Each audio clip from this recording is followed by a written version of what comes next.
evening. We bring you the latest in the world of sports. I'm Paulo Del Rosario. We give you the conversations you want to hear from your favorite icons and athletes. I'm Diego Dario.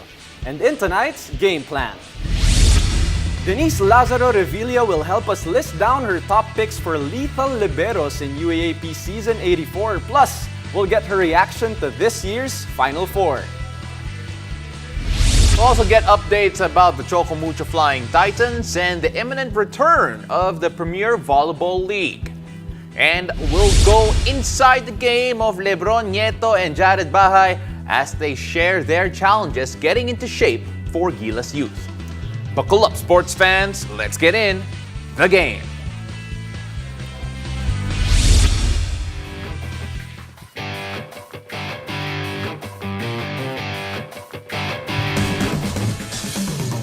The UAAP Season 84 Women's Volleyball Tournament has completed its Final Four after Ateneo surpassed Adamson in straight sets.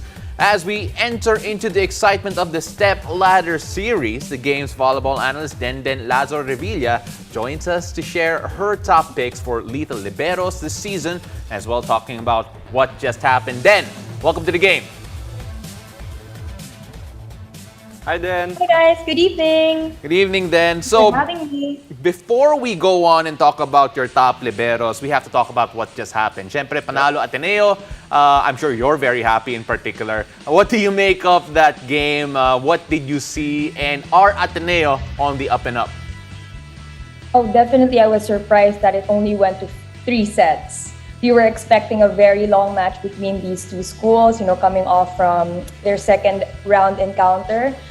It was definitely good for Ateneo that they finished in 3 sets because they will be coming up against UST in the playoffs. So may konting pahinga sila before they start that match tomorrow. It was a good game for them all around, great defense, and 3 scorers for Ateneo ended with double digits. Almost 4 players ended with double digits. So it was a good game for them all around. Really proud of them.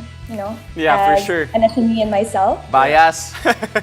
Nasaan si Pao eh. So, pero then, for the fans that are watching, right, it's gonna be a step ladder format now. Very similar to your first championship with Ateneo then. Any maybe words of wisdom? What are they gonna be about to, yung makakaharap nila dito sa step ladder? Medyo mahirap yung journey nila dito to get to the finals. Oh, definitely. It won't be a walk in the park. Malalakas yung magiging kalaban ng Ateneo, even UST if they do get to face LaSalle in the next match. And of course, when they get to the finals, they will come up against a very strong and formidable opponent in NU. So they just have to take it, a game at a time, a set at a time. Huwag nilang pangunahan yung sarili nila, whichever team will make it to the end. And I hope that all the players, all the teams will come out of the season healthy. I know you called NU very strong, but I still feel like that's an understatement then. But before we move on, let's talk now about some of the top liberos that you picked out. Yep.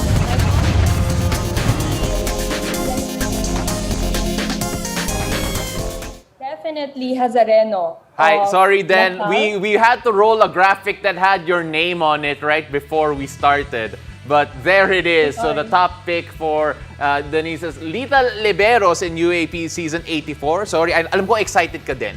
So before all of that, let's start off with your criteria. Anong criteria mo for picking the best liberos out there? Definitely their impact in the team. Di mawawala dapat yan. As a libero, syempre, limited naman yung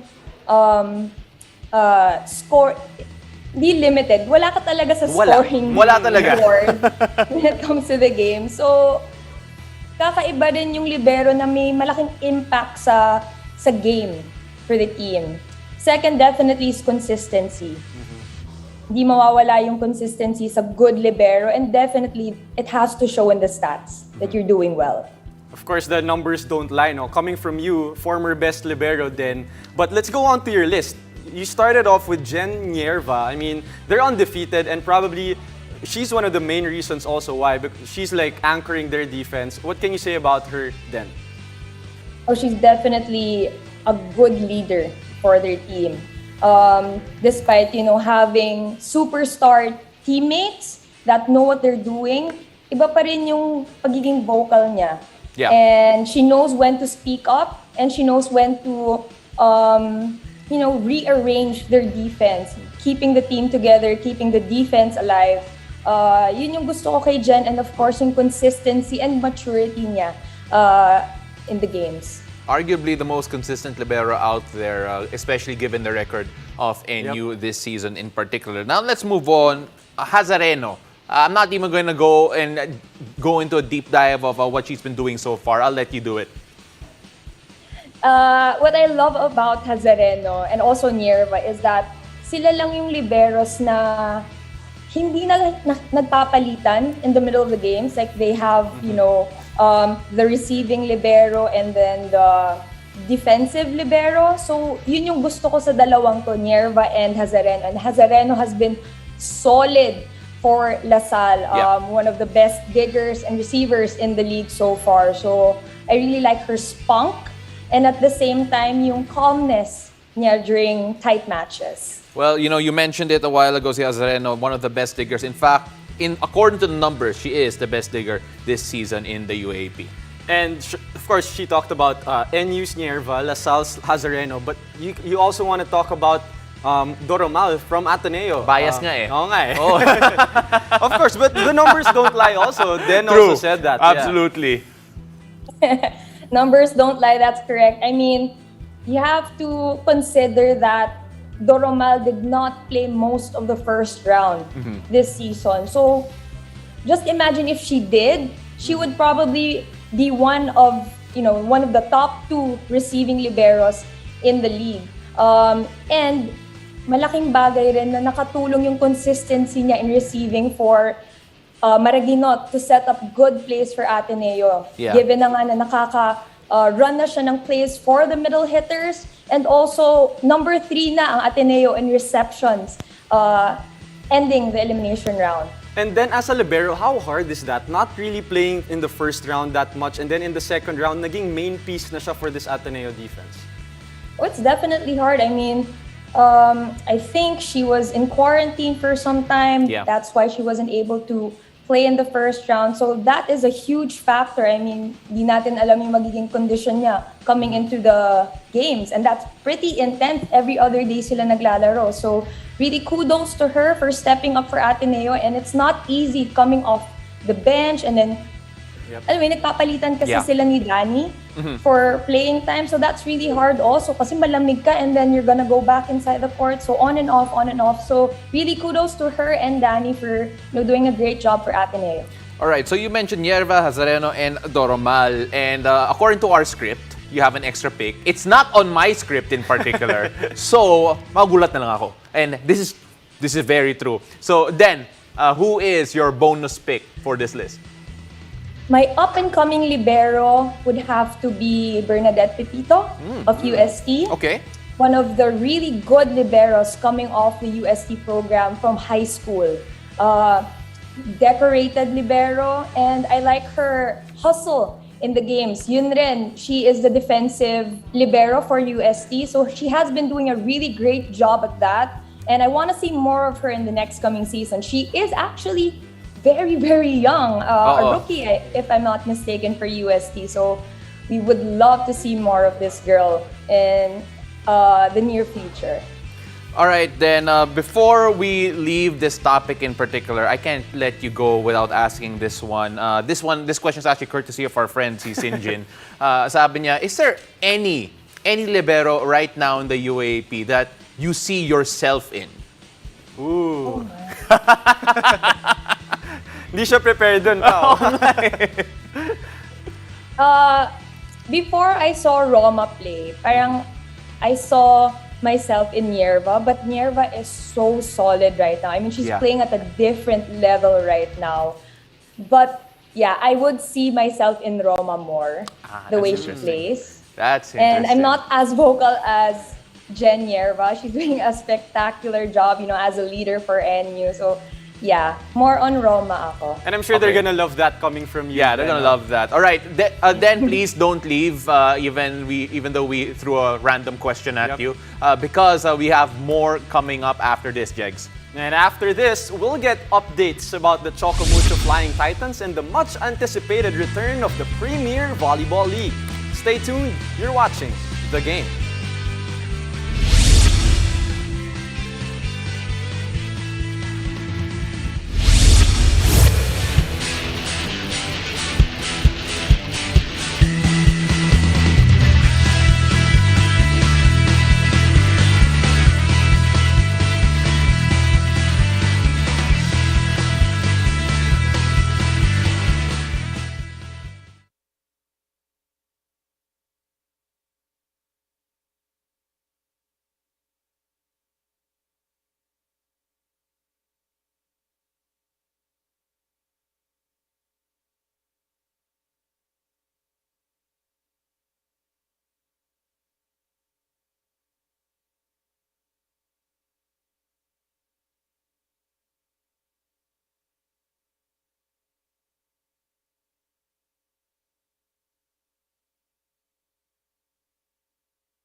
Welcome back to The Game.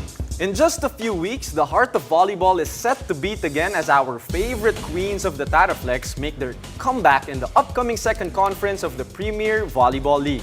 Still with us, we have Choco Mucho's very own lethal libero, Dennise Lazaro Revilla. Den, tuloy-tuloy na ang volleyball season from UAAP. Now, magkakaroon na ng PVL. How excited are you that the volleyball season is back for the pro guys? And volleyball never women. stops. Yep. It never stops. I'm just really happy na tuloy-tuloy na yung mga tournaments for volleyball. I mean, we just came off a conference a couple of months ago, and then now the UAAP is, it's so big, of course, as usual, and we will be playing in a month, I think. So I'm just really happy that we all get to play, and the fans will be able to watch us as well. And I'm really glad that we were able to open the doors for fans to watch us live. Then, speaking about opening the doors, PVL will be opening its doors to potential foreign clubs joining in. How does that change the landscape of the league? If I'm not mistaken, they will join us in the semifinal round. So that will be hard for teams kasi we don't know how these teams will play. So preparations will be different. We have to adjust on the fly, but it is a great learning experience for whoever will come up against these teams. Okay, so before we move on to your team, Choco Mucho, how about the preparations with you personally and as a team? Kasi ngayon, hindi na kayo nakabubble eh. It's a little bit, we're coming back to normal. How's the preparations now in this setting? We're focusing more on team dynamics and of course yung strength and conditioning namin. I think the games will be highly contested, and pansin naman natin dun sa last conference namin, no, halos every day rin kami naglalaro, every other day. So that really takes a toll on our bodies and yung mental health namin coming into pressure-packed games. So ngayon, mas nire-ready namin yung sarili namin mentally and physically. Then talking about pressure, this Choco Mucho team are perennial semi-finalists but not podium finishers. What would it take for your team to take that step up into consistent podium finishers rather than just semi-finalists? Yung kagandahan sa team namin ngayon is, although we do have a lot of new players, very skilled players at that, madali silang pakisamahan.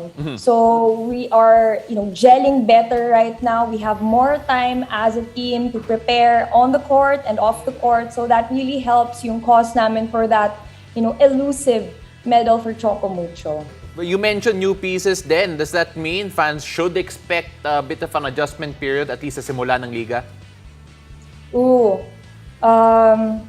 see, no? I mean, it's always a question mark coming into the games kasi we expect this certain team to, be really, really good right off the bat, but then they don't. So, mahaba-haba pa ang tournament. It's gonna be, a wild ride again as, teams are getting ready early on, right after pa nga nung first conference of the year. Nagsimula na sila. So kami rin, we will be ready for them and we hope to get to the finals this conference. And I'm sure the fans are also excited to see you guys in the finals. What can the fans expect from this Choco Mucho team coming into the new PVL season? I'll keep it short and simple. Get ready for a better and stronger Choco Mucho team. Grabe, short and sweet talaga. I like it.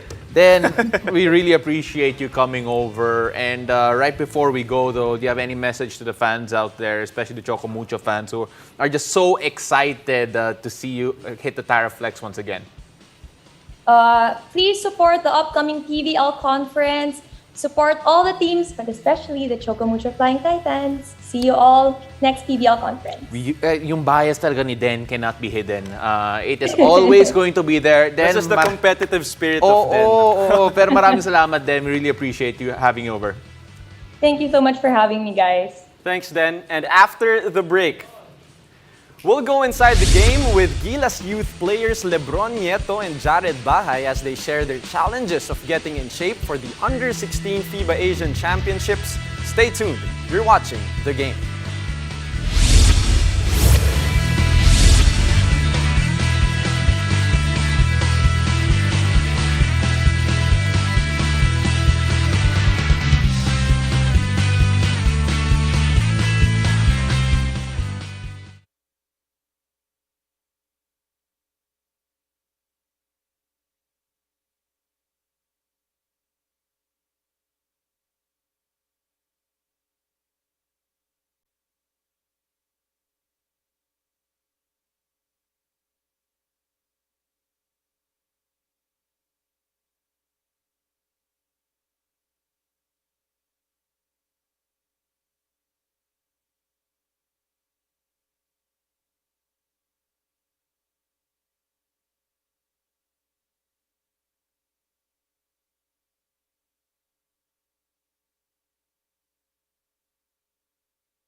ka naghanap ng paraan para makapaglaro pa rin ng basketball?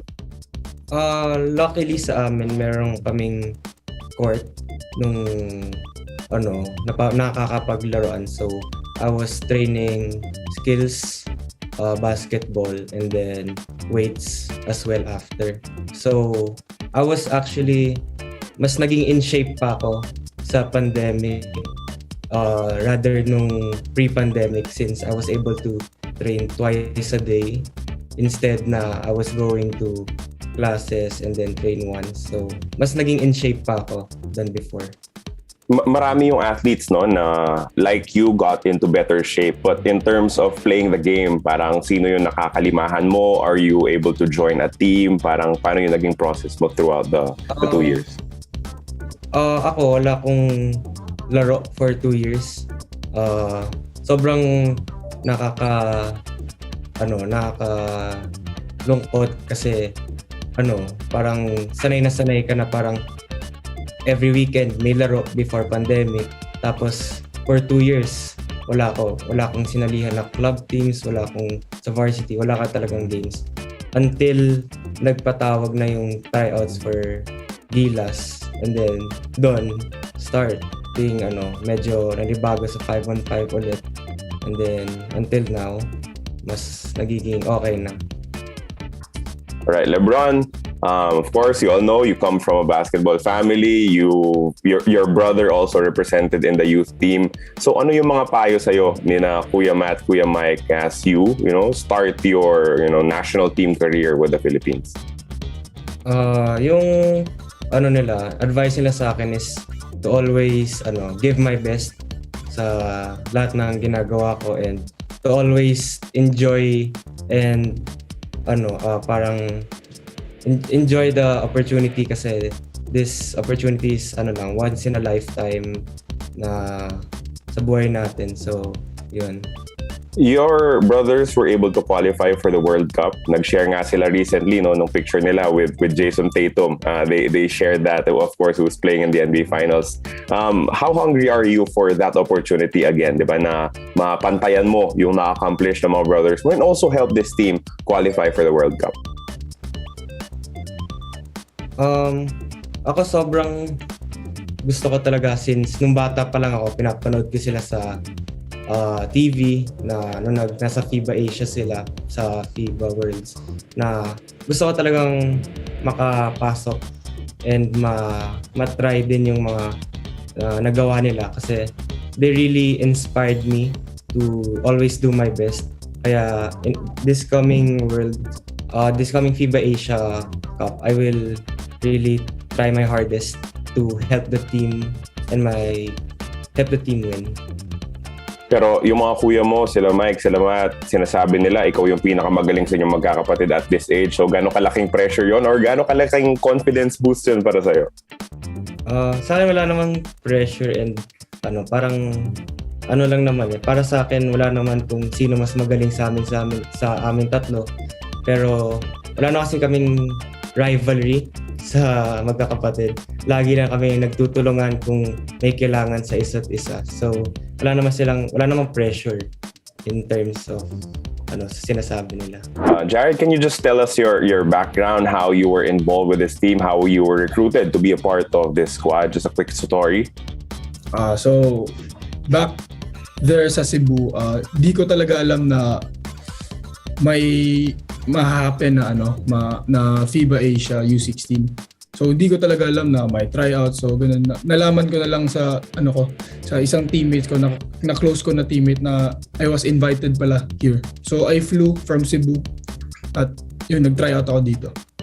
Okay, so when you heard about the opportunity and heard about the invitation nung paglipad mo, what was the experience like, going head to head against 40 daw yun na invite, going up against the best talent not just in the Philippines but internationally? What was that experience like for you? Sobrang challenging kasi alam mo na kaharap mo yung mga one of the best players sa Philippines and internationally. So, yun, sobrang challenging talaga yung pagdating ko dito. And then when the lineup started to get trimmed and the possibility of you joining the team was becoming more real, gaano ka naman ka-proud na magkakaroon ka ng pagkakataon to be part of Gilas Pilipinas to wear that jersey? Sobrang proud ko talaga ako sa sarili ko kasi di ko inasang ganito kalayong yung abot ko na line up ako. Ganun. So, proud talaga ako sa sarili ko. Tapos Jaren, syempre ikaw taga Cebu ka, lumipad ka dito sa Manila to be able to train. Parang nagtagal din, di ba? You've been here for a while, so where are you staying? Di mo ba nami-miss yung pamilya mo? Paano yung adjustment naman being separated from your family and friends at this stage? Actually, I'm staying here with my teammate, Christian Porter. So thanks to their family for letting me stay. So yeah, that's it. Yung adjustment in terms of being a guard, of course, knowing the system. Are you point guard or shooting guard? Yeah, point guard. So point guard, you have to know everything. Like Lebron, sinabi niya kanina, no? You have to know everything that's happening on offense. You have to direct your teammates sometimes. How difficult has it been to learn to study the system of Coach Josh Reyes? It's really challenging since Coach Josh's system. I think like the system is really challenging. So parang pinaghirapan ko talaga yun yung pag-learn ko sa system niya, sa pag-understand ko. Yun.